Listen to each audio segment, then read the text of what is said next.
Hello everyone, स्वागत है आपका द शिक्षक एजुकेशन ऐप पे। आज के सेशन में हम डिस्कस करने वाले हैं अरिथमेटिक मीन कि अरिथमेटिक मीन है क्या और इसकी कैरेक्टरिस्टिक्स क्या है।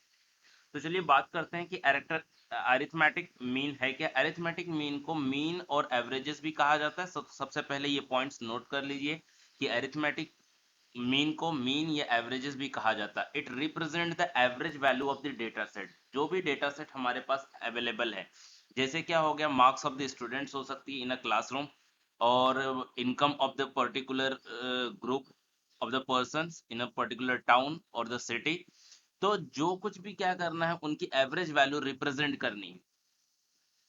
मार्क्स की एवरेज वैल्यू या सैलरी की एवरेज वैल्यू अगर रिप्रेजेंट करनी है तो हम क्या यूज करते हैं, अरिथमेटिक मीन यूज करते हैं। It can be calculated that sum of all values in the data set divided by the number of the values in the data set. जैसे एग्जांपल के थ्रू समझते हैं। समझो एक क्लासरूम है, एक क्लासरूम में दो ही स्टूडेंट है, सिर्फ दो स्टूडेंट्स है, ओनली दो स्टूडेंट्स। अगर इन दो स्टूडेंट्स की आपको मार्क्स दी हुई है और इनका एवरेज मार्क्स आपको कैलकुलेट करना है, तो क्या कीजिए, सबसे पहले दोनों स्टूडेंट्स की जो मार्क्स है उसको ऐड कर दीजिए। समझो एक स्टूडेंट को 51 आया है, दूसरे स्टूडेंट को 50 आया है, तो दोनों को ऐड करके कितने स्टूडेंट्स है, नंबर ऑफ द स्टूडेंट से डिवाइड कर दीजिए। तो आपको जो वैल्यू मिलेगी वो क्या हो जाएगी, दो स्टूडेंट की एवरेज मार्क्स आ जाएगी। अब ये एवरेज मार्क्स हम लोग यूज क्यों करते हैं? एवरेज मार्क्स इसलिए यूज करते हैं कि हम डेटा को एक एक सिंगल वैल्यू से, जैसे large set of the data हमारे पास अवेलेबल है, उसको हम सिंगल वैल्यू से क्या कर सके, रिप्रेजेंट कर सकते हैं। तो some other measures of the mean, mean को और तरीके से, जैसे अरिथमेटिक मीन तो एक तरीका है, और भी मीन के तरीके हैं डेटा को रिप्रेजेंट करने के लिए। That is geometric mean, harmonic mean and weighted mean. यहाँ पर हार्मोनिक मीन मैंने दो बार लिख दिया, आप इसको कट कर दीजिएगा। तो ये तीन तरीके हैं जिसके थ्रू क्या कर सकते हैं, आप डेटा को रिप्रेजेंट कर सकते हो। पहला कौन सा है, ज्योमेट्रिक मीन है, हार्मोनिक मीन है, वेटेड में। इनके भी अलग अलग अपनी कैरेक्टरिस्टिक्स है और अपना नेचर है। इसको हम नेक्स्ट सेशंस में, आगे के सेशंस में कवर करेंगे।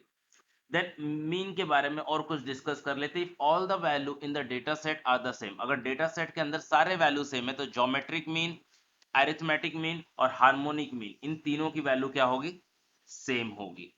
If there is a variability in the data, अगर डेटा में क्या है, वेरिएबिलिटी है, तो मीन की वैल्यू क्या होगी, कौन सी मीन की वैल्यू, ज्योमेट्रिक, अरिथमेटिक और हार्मोनिक मीन। सो यहाँ पर देखिए, अब हम एक कुछ न्यूमेरिकल के थ्रू और इस कंसेप्ट को समझते हैं। तो जैसे देखो, मीन के प्रॉब्लम्स जब हम सॉल्व करने जाएंगे तो हमें दो तरह के डेटा मिलते हैं।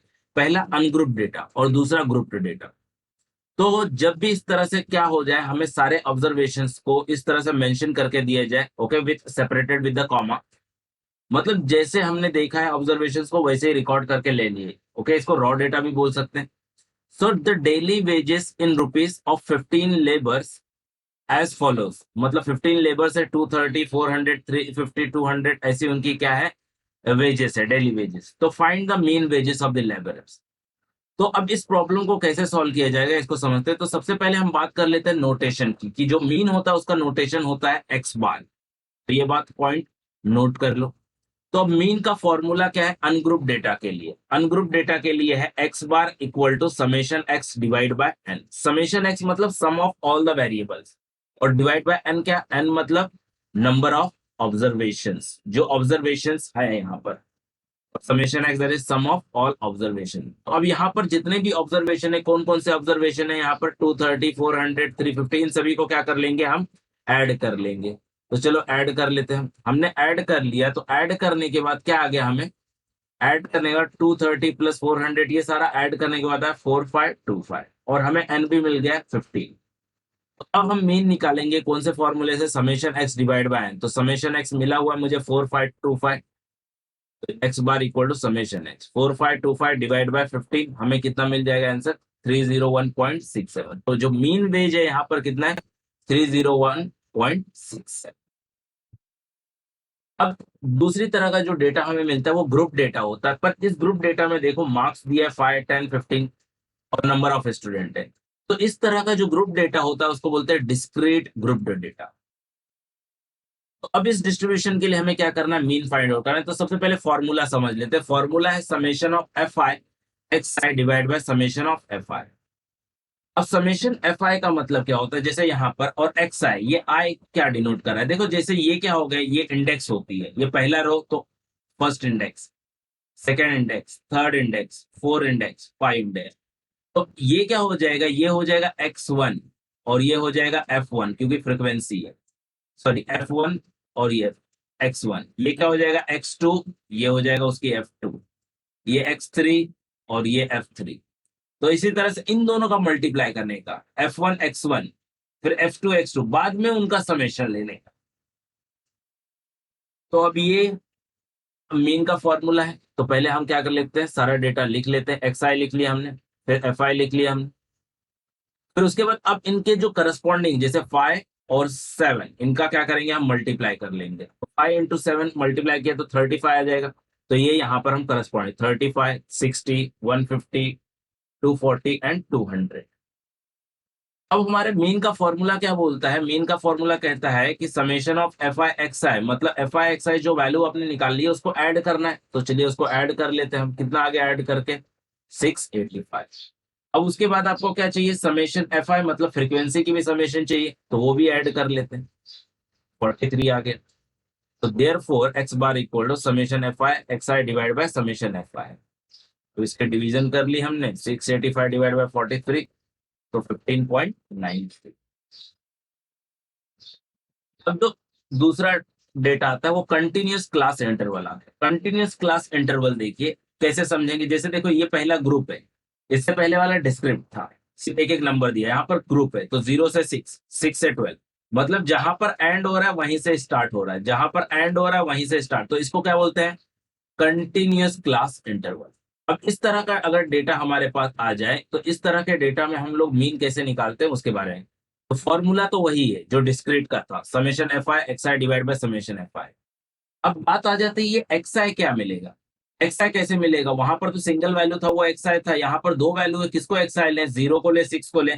तो यहाँ पर एक्स आई क्या होता है, mid point of the interval. अब मिड पॉइंट ऑफ इंटरवल मतलब ये जो इंटरवल है 0 से 6, इसका मिड पॉइंट। अब इसका मिड पॉइंट कैसे निकाला जाएगा, तो 0 + 6 अपर लिमिट और लोअर लिमिट को माइनस कर, सॉरी ऐड करके 2 से डिवाइड कर दें। तो 0 + 6, 6 डिवाइड बाय 2 3, तो इसका एक्स आई कितना आ जाएगा, 3 आ जाएगा। तो इसे यहाँ पर हम क्लास इंटरवल पहले लिख लेते हैं, क्लास इंटरवल के बाद इन क्लास का मिड पॉइंट निकाल लेते हैं। 3, 9, 15, 21, जैसे 6 + 12 किया तो 18, 18 डिवाइड बाय 2 9। अब एफ आई लिख लेते हैं। अब हम सिंपली जैसे हमने प्रीवियस सम में किया मल्टीप्लीकेशन, अब अपने को पता है एक्स बार क्या होता है, f i divide x I divide by summation F I. तो मैं पहले summation of F I x i कर लेता हूँ, कितना आ जाएगा मेरा 693, और एफ आई कितना आ गया 43। मैं 693 को 43 से डिवाइड कर दूंगा, क्या आ जाएगा, मेरा आंसर आ जाएगा, दैट इज 16.11। देन नेक्स्ट आता है ग्रुप डेटा। पर ये ग्रुप डेटा अगर आप देखोगे ये क्या है, डिसकंटिन्यूअस, ओके, कंटिन्यूअस नहीं है। यहाँ पर 10 पे एंड हो रहा है, यहाँ पर 11 पे स्टार्ट हो रहा है, यहाँ पर 15 पे एंड हो रहा है, 16 पे। तो सबसे पहला हमारा जॉब क्या होगा, हमारा सबसे पहला जॉब होगा इसको कंटिन्यूअस बनाना। अब इसको कंटिन्यूअस कैसे बनाया जाएगा वो ध्यान दीजिए, कंटिन्यूअस कैसे बनाया जाएगा, 10 पे एंड हो रहा है और 11 पे स्टार्ट हो रहा है, मतलब डिफरेंस कितने का है, डिफरेंस है 1 का, डिफरेंस है 1 का।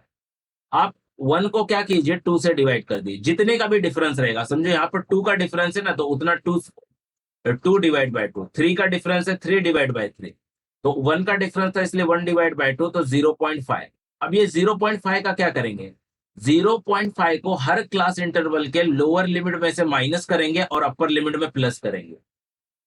फिर से ध्यान से सुन लीजिए मैं क्या बोल रहा हूं, ये जो हमारा 0.5 है, 0.5 को हम क्या करेंगे, लोअर लिमिट में से माइनस करेंगे और अपर लिमिट में प्लस करेंगे। मतलब यहाँ पर लोअर लिमिट क्या है मेरी 6 है, 6 में से 0.5 माइनस करूंगा तो मुझे क्या मिल जाएगा 5.5, और 10 में 0.5 ऐड करूंगा तो 10.5, ये मेरा क्लास इंटरवल मिल जाएगा। देन ऐसे ही मैं यहाँ पर भी करूंगा, तो अगर ये प्रोसीजर हम अप्लाई करें तो मुझे क्या मिलेगा, इस तरह से क्लास इंटरवल मिलेगा। अब इस क्लास इंटरवल को देखिए, ये क्लास इंटरवल क्या है, कंटिन्यूअस हो गए। तो अब मैं इसे सॉल्व कर सकता हूं, तो कंटिन्यूअस, अब क्या करूंगा, क्लास मार्क निकालूंगा, एक्स आई मिड पॉइंट। तो मिड पॉइंट अगर 5.5 प्लस 10.5 किया और उसको 2 से डिवाइड किया तो 8 आएगा, ऐसे 13, ये सारी। अब मुझे फ्रीक्वेंसीज भी पता है, बाकी प्रोसीजर तो क्या हो जाएगी, एज प्रीवियस हो जाएगी। तो इसकी हमने 840 और ये 43, 814 को डिवाइड किया 43 से, क्या मिल जाएगा 18.93। तो ये क्या हो जाएगा हमारा mean of discontinuous group data. So अब हम बात कर लेते हैं प्रॉपर्टीज ऑफ द मीन की। प्रॉपर्टीज ऑफ द मीन क्या, it is influenced by the value of every item in the data set. Data set में जैसे जैसे वैल्यू चेंज होती रहेगी, कोई भी वैल्यू आप चेंज करोगे मीन पे अफेक्ट होगा। ये पॉइंट्स याद रख लीजिएगा, एमसीक्यू क्वेश्चन में ऐसे पॉइंट्स बहुत पूछे जाएंगे। Arithmetic mean is rigidly defined, yes rigidly defined है क्योंकि इसका एक मैथमेटिकल फॉर्मुलेशन है, उस फॉर्मुलेशन के अकॉर्डिंग ही आपको क्या करना है, फाइंड आउट करना है। इट हैज फर्दर कैपेबिलिटी, तो अल्जेब्रिक ट्रीटमेंट के लिए फर्दर कैपेबिलिटी है, इसको हम आगे यूज कर सकते हैं अदर स्टैटिस्टिकल कैलकुलेशंस के लिए।